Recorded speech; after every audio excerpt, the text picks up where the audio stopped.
Board काढा की board काढा। अरे ह्याच्यात चाललंय.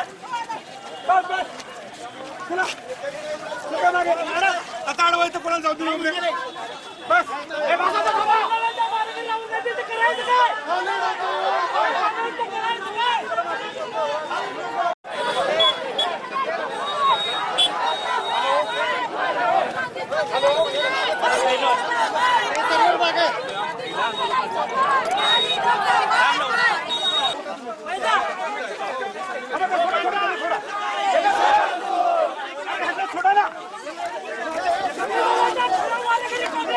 मागे मागे मागे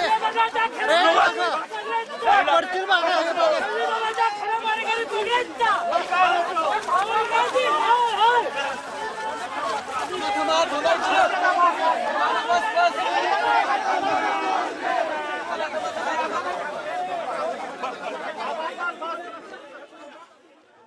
अमेरिकेमध्ये जाऊन भारताची बदनामी करण्याचं पाप राहुल गांधींनी केलं.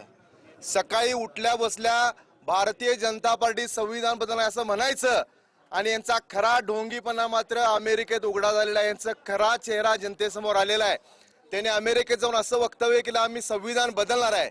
ज्या छत्रपती शाहू महाराजांच्या भूमीमध्ये 1902 मध्ये पहिल्यांदा आरक्षण भारतामध्ये दिलं, त्या भूमीमध्ये पाय ठेवत असताना खरं तर राहुल गांधींनी या देशातील जनतेची माफी मागण्याची आवश्यकता आहे.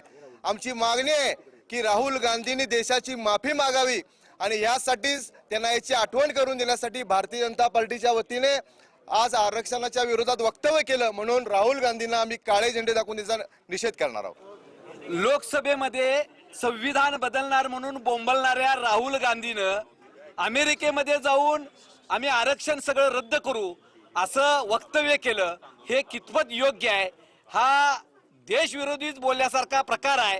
त्यामुळे भारतीय जनता पार्टीच्या वतीनं आज आम्ही राहुल गांधींचा तीव्र शब्दात निषेध करतोय. काळे झेंडे दाखवून त्यांचा निषेध करतोय.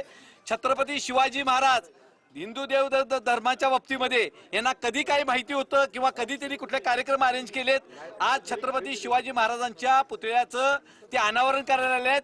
त्यांचा अधिकार नाही, त्यांची लायकी नाही.